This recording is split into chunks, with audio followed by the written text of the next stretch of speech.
Sorry ఆడబిడ్డలు క్షమించాలి, వెనక ఉన్న వాళ్లకు కనబడతలేదు. కానీ ఈ మీడియా వాళ్ళ ద్వారా లక్షలాది మందికి కనబడుతుంది కాబట్టి కొంచెం మనం సహకారం అందిద్దాం.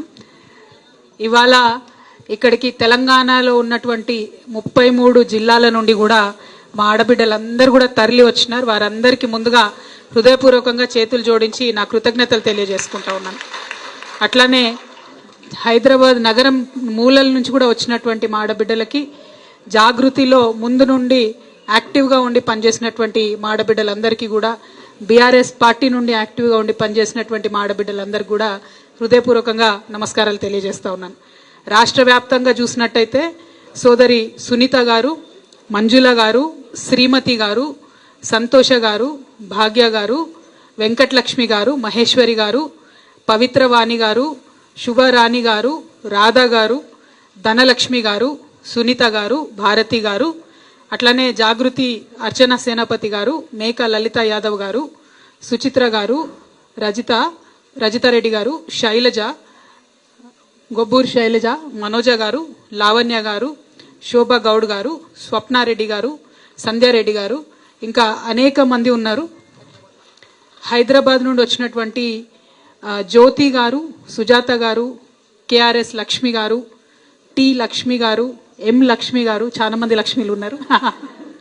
అట్లనే డి లలిత గారు, శోభారాణి గారు, జె పద్మ గారు, అమ్మాజీ గారు, నిర్మల గారు, శాలిని గారు, ఇంకా పేర్లు చెప్పనటువంటి అనేక మంది కూడా ఉన్నారు. క్షమించాలి, ఏమనుకోవద్దు. అట్లనే మరి వీళ్ళందరినీ కష్టపడి 15-20 రోజుల నుంచి రాష్ట్ర వ్యాప్తంగా పర్యటనలు చేసి తిరిగి ఒక దగ్గరికి తీసుకొచ్చినటువంటి మా ఆత్మీయ సోదరి చెల్లి మాధవి గారికి అందరికీ కూడా కృతజ్ఞతలు తెలియజేస్తాం. ఇది చాలా చాలా కీలకమైనటువంటి సమావేశం. ఇవాళ మనందరం ఇక్కడ సమావేశమైన అంటే దాని వెనుక రాజకీయాలు లేవు, దాని వెనకాల రేపొద్దునే ఎన్నికలు ఉన్నాయి, దాంట్లో ఓట్లు ఏమని అడిగేటటువంటి విషయం ఇది కాదు. ఇవాళ మనందరం ఇక్కడ కలిసినామంటే అంతర్జాతీయ మహిళా దినోత్సవం రాబోతా ఉన్నది, మార్చి 8వ తారీఖు. అంతర్జాతీయ మహిళా దినోత్సవం వచ్చే లోపలనన్నా మరి పోయిన సంవత్సరం అంతా మహిళల గురించి మనం ఏం మాట్లాడుకున్నాము, వచ్చే సంవత్సరంలో మన బతుకులు ఎట్లా మారాలి అనేటటువంటి ఆలోచన చేసుకోవాల్సినటువంటి సమయం. అది ఒక్కరోజే చేస్తే సరిపోతుంది అక్క అంటే సరిపోదు. సంవత్సరం అంతా కూడా మనం మన కోసం పనిచేసుకుంటూనే ఉన్నాం. కానీ బర్త్డే వచ్చినప్పుడు స్పెషల్గా ఎట్లుంటుందో, మహిళా దినోత్సవం వచ్చినప్పుడు మాత్రం మరింత ముఖ్యంగా మహిళల గురించి ఆలోచించుకోవాల్సినటువంటి అవసరం ఉంటుంది. ఎవరమైనా సరే సింహావలోకనం అంటారు. అంటే ఏంటంటే సింహం ఒక 3 అడుగులు ముందుకేసినాక ఒక్కసారి వెనక్కి తిరిగి చూసుకుంటుంది అన్నట్టు. చూసుకొని ఓకే కరెక్ట్ తోవలనే పోతున్నామా, ఎటు దిక్కు పోవాలని ఆలోచన చేసుకుంటుంది. దాన్ని సింహావలం. ఇవాళ ఇక్కడ ఇంతమంది మహిళా సింహాలందరం కూడా కలిసి తెలంగాణ ఆడబిడ్డలము మరి ఎటు దిక్కు పోతున్నాము, ఇక ముందు మన భవిష్యత్ తరాల బిడ్డలను ఎటు దిక్కు నడిపియాలి అని ఆలోచన చేసుకోవడానికే ఇవాళ ఈ మీటింగ్ పెట్టుకోవడం జరిగింది. ఇక్కడ ఉన్నది నిజంగా కూడా మొత్తం ఒక్కొక్కరు పవర్ఫుల్ మహిళలు. మీకు ఒక్క విషయం అర్థమైతే తెలంగాణ వ్యాప్తంగా నరనరాన గ్రామ గ్రామాన్ని అర్థమైపోయినట్టే. మీకు తెలుసు డాక్టర్ ఏం చేస్తాడు, మనకు జ్వరం వస్తే డాక్టర్ దగ్గర పోతే చిన్నగా ఒక సూది ఒక దగ్గర ఇస్తాడు. కానీ ఆ సూది నరానికి ఎట్లయితే వెళ్ళిపోతుందో ఇవాళ నేను ఇక్కడ మీకు చెప్పే మెసేజ్ తెలంగాణ వ్యాప్తంగా పోతుందన్న విషయం నాకు తెలుసు. మీరు ఒక్కొక్కరు 10,000 పెట్టు ఇక్కడ ఉన్న వాళ్ళంతా కూడా. అందుకే మళ్ళొక్కసారి మీ అందరికీ కూడా హృదయపూర్వకంగా మీ సమయము, ఇల్లు, పిల్లలు అన్నీ వదిలేసి ఇక్కడికి వచ్చినందుకు మనస్ఫూర్తిగా అందరు కూడా ధన్యవాదాలు తెలియజేస్తూ ఉన్నా. మరి ఇవాళ ఆలోచించుకోవాల్సిన విషయం ఏంటంటే తెలంగాణ రాష్ట్రం రాకముందు మనం కొట్లాడినాం. ఖచ్చితంగా రాష్ట్రం రావాలి అని మనందరం వెంటబడ్డం, కొట్లాడినాం. రాష్ట్రం వస్తే మనకు ఆడబిడ్డలకు బతుకు మంచిగా ఉంటుంది, ఇబ్బంది ఉండకుండా ఉంటుంది అనుకున్నాం. ఇక్కడ చాలా మంది బీడీ కార్మికులు ఉన్నారు, అక్క చెల్లెలు సోదరులందరూ కూడా. వాళ్ళందరం కూడా ఎట్లా కొట్లాడినాం. అంతకుముందు ఆంధ్రలో ఉన్నప్పుడు మనకు బీడీల గురించి పట్టించుకున్న పరిస్థితి లేదు, ఆంధ్రప్రదేశ్లో ఉన్నప్పుడు. కానీ తెలంగాణ వచ్చినాక బీడీ పరిశ్రమ, బీడీలకు సంబంధించినటువంటి కష్టాలు తెలుసు కాబట్టి మరి ముఖ్యమంత్రి ఆనాడు కేసీఆర్ గారు బీడీ కార్మికులందరూ కూడా పెన్షన్ ఇస్తామని మాట ఇచ్చిండ్రు. అన్నది అన్నట్టుగా ఇచ్చుకుంటూ పోయినాం. అట్లనే తెలంగాణ రాష్ట్రంలో మహిళలందరి కోసం కూడా అనేకమైన కార్యక్రమాలు చేసుకున్నాం.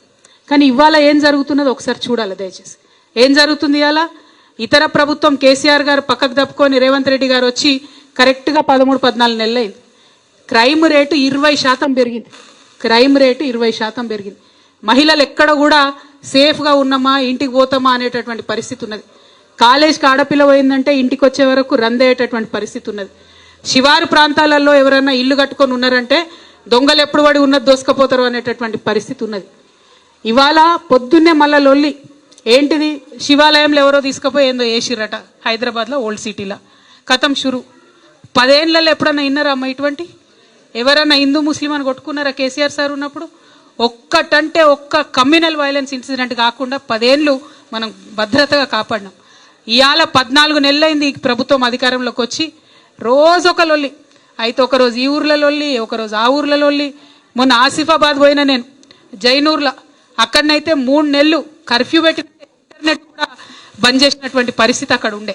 అంటే అంత ఘోరమైనటువంటి పరిపాలన, శాంతి భద్రతలను దగ్గర పెట్టుకోలేనటువంటి పరిపాలన. ఏం కోరుకుంటామమ్మ మనం ఆడవాళ్ళం? 2 విషయాలు కోరుకుంటాం. ఒకటి, మనము మన పిల్లలు భద్రంగా ఉండాలి. 2, మనకు భవిష్యత్తు మీద ఒక భరోసా ఉండాలి. ఇంతకు మించి మనకేం పెద్ద పెద్ద కోరికలు ఉండవు. మనం భద్రంగా ఉండాలి, మన పిల్లలు భద్రంగా ఉండాలంటే రాష్ట్రాన్ని ఏలుతున్నటువంటి పెద్దవాళ్ళు ఎట్లా ఆలోచన చేయాలి? ఒక పెద్దన్నలాగా, ఒక తండ్రిలాగా ఆలోచన చేసి, మరి ఇవాళ ఆడపిల్లలు ఎటన్నా పోతున్నారంటే అక్కడ లైట్లు ఉన్నాయా లేవా, అక్కడ పోలీసు వాళ్ళు తిరుగుతున్నారా లేదా, అక్కడ సీసీ కెమెరాలు ఉన్నాయా లేవా, గివే ఆలోచన చేయాలి. కానీ అటువైపు ఆలోచన చేయడం లేదు ఈ ప్రభుత్వం. మీ అందరు తెలుసు, ఊర్లలో నేను కూడా నిజామాబాద్ ఎంపీగా, నిజామాబాద్ పార్లమెంట్ సభ్యురాలుగా ఉన్నాం.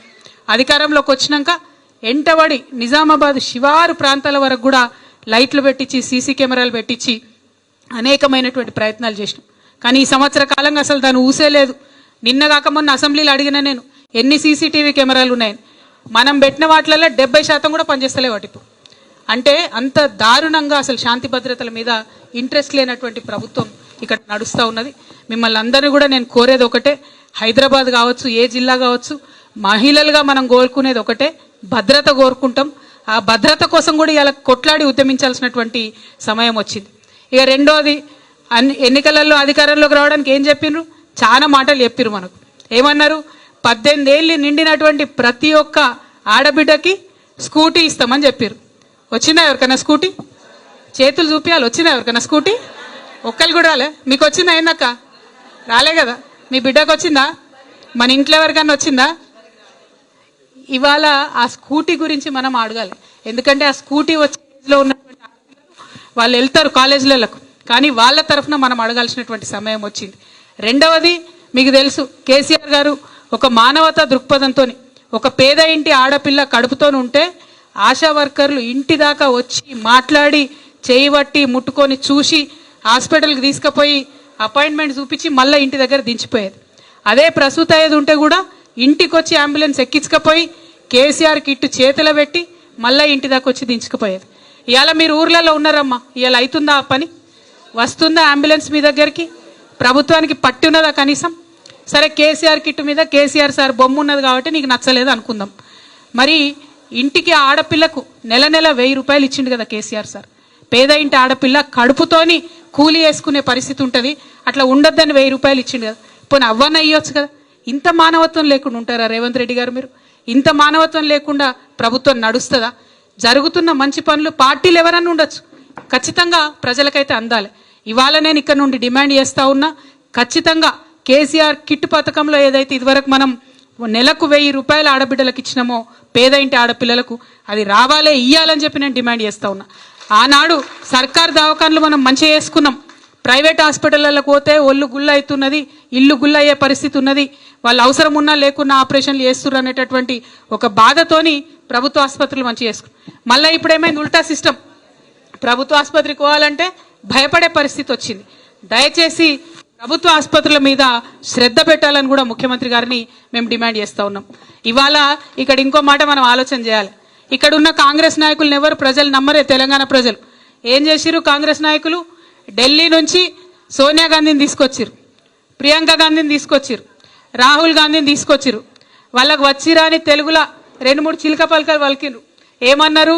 మీకు ప్రతి మహిళకు 2500 రూపాయలు ఇస్తాం, ఖచ్చితంగా ఇస్తాం.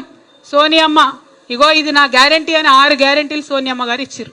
రేవంత్ రెడ్డి గారి ముఖం చూసి కాదు, సోనియా గాంధీ గారి ముఖం చూసి, రాహుల్ గాంధీ గారి ముఖం చూసి, ప్రియాంక గాంధీ గారి ముఖం చూసి కొంత ఆడబిడ్డలు సరే ఇస్తా అంటాడు కదా. కేసీఆర్ సార్ 2000 ఆల్రెడీ ఇస్తున్నాడు, ఈయన 4000 ఇస్తా అంటుండు, ఈయన 2500 ఇస్తా అంటుండు, అందరికీ ఆడపిల్లలకు అని చెప్పి సరే అవకాశం ఇద్దామని ప్రజలు అవకాశం ఇచ్చారు. కానీ ఇవాళ పరిస్థితి ఏమైంది? 14 నెలలు అయితే 2,500 రూపాయలు ఎవరికి వస్తలేవు. అంటే ఎంత బాకీ పడ్డాడు రేవంత్ రెడ్డి గారు? మనకు 35,000 పైచిలకు బాకీ పడ్డాడు. అంతేనా? ఒక్కొక్క ఆడబిడ్డకు ఇవాళ డిమాండ్ చేస్తూ ఉన్నాం, మా ఆడబిడ్డలందరికీ కూడా 35,000 రూపాయలు మీరు అకౌంట్లో వేయండి, నెల నెలకు 2,500 రూపాయలు ఇవ్వండి అని నేను డిమాండ్ చేస్తూ ఉన్నాం. మీరు ఇచ్చిన మాట తప్పితే ఏమవుతుందో తెలుసా? ఎంత ఘోరం అంటే నిన్న రాహుల్ గాంధీ వరంగల్ వద్దాం అనుకున్నారు. కానీ అదే వరంగల్లో వీళ్ళు రైతులకు మాట ఇచ్చిరు, మేము రుణమాఫీ చేస్తాం, మేము రైతు భరోసా ఇస్తాం, మీకు ఎరువుల టైంకి ఇస్తామని అన్నారు. ఇయ్యలే.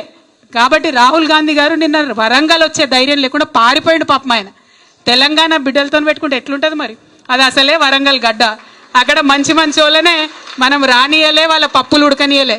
రాహుల్ గాంధీ గారు ఇవాళ హైదరాబాద్ వరంగల్ వద్దాం, తెలంగాణ వద్దాం అంటే ఇచ్చిన మాట ఇవ్వకుండా ఎక్కడన్నా తిరిగితే ఊకో. నువ్వు మంచి అవకాశం ఇచ్చినటువంటి మాట తప్పితే అస్సలే ఊరుకోరు. నిన్న వరంగల్లో జరిగింది. ఇవాళ నేను చెప్తున్నా, మా ఆడబిడ్డలకు ఇచ్చినటువంటి మాటలు కనుక మీరు పూర్తి అయిపోతే రేపు తెలంగాణలో ఎక్కడికి కూడా రాలేని పరిస్థితి వస్తుంది ఈ గవర్నమెంట్కు. ఆ విషయం ఆలోచన చేసుకోవాలి. మనకు 200 యూనిట్ల కరెంట్ ఇస్తామన్నారు, అది ఇవ్వమంటున్నాం. మీరు నెలకు ఒక సిలిండర్ 500కి ఇస్తామంటున్నారు, అది ఇవ్వమంటున్నాం. రేషన్ కార్డులు ఇస్తామన్నారు, అది ఇవ్వమంటున్నాం. మేమేం కొత్త మీరు చెప్పింది చెప్పినట్టుగా చెయ్యమని మాత్రమే అడుగుతా ఉన్నాం. ఇవాళ మనము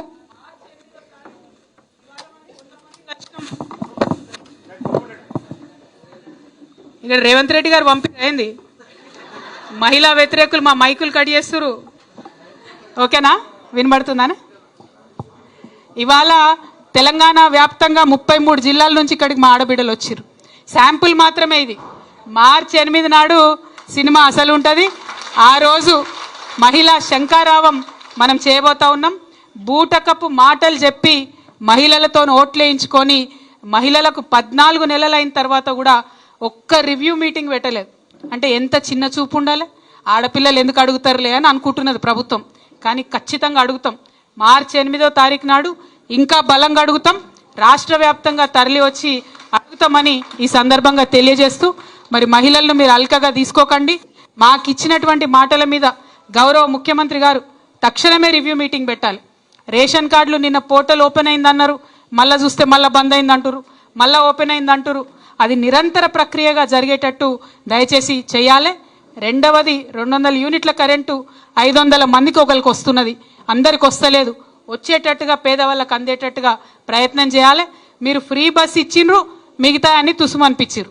అట్లా కాకుండా ఫ్రీ బస్ ఇచ్చినప్పుడు కూడా మహిళలకు గౌరవం లేకుండా పోతున్నది, మర్యాద లేకుండా పోతున్నది. బస్సుల సంఖ్య దయచేసి పెంచండి.